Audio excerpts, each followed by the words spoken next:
Hi, I'm Candice. And I'm Christine. We're Liquid I.V's Impact Ambassadors.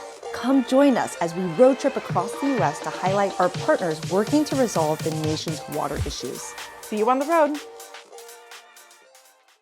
Today we're in Missouri at the University of Missouri's campus. Christine, did you know that Missouri gets its drinking water from the lakes and rivers that surround us? That's exactly what we're learning while we're here on campus. But we're also learning that these rivers and lakes, the majority of them are polluted. I'm so excited about who we're meeting with today.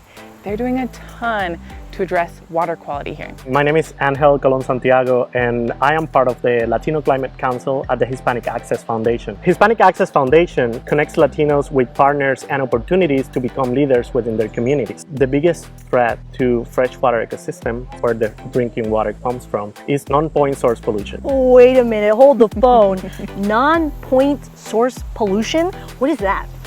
So it's essentially any runoff, whether from humans or nature, that's eventually going to make its way to our water source. Right now, for example, in 2020, 87% of the rivers here in Missouri classify as impaired because of this kind of pollution. The University of Missouri has a program where water quality is monitored across the state, and is a program that is run entirely by volunteers, and they collect their water samples and they send it back to the aquatic ecology lab where they are processed. How cool is that?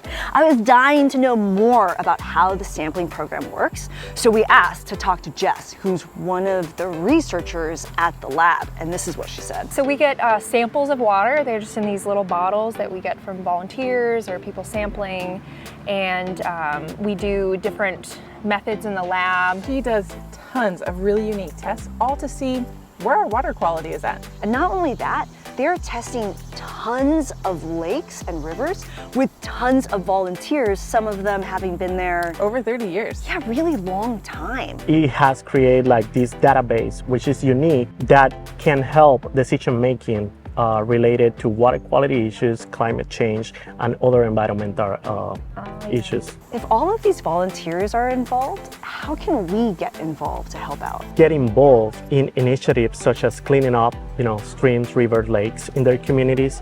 Another thing that they can do is get familiar with the water quality standards for the state. We can actually translate that into policy that can change those standards. Wow, right? We learned a lot while we were here. The rivers and the lakes that are in this area, the majority of them might be polluted, but it's understanding the water quality no matter where you're at, and just having awareness of what's going on around that. It's really all about educating yourself and being aware of programs similar to what Angel has here. And we learned a lot with the team, but it's time for us to head to our next adventure. So come join us as we hit the road.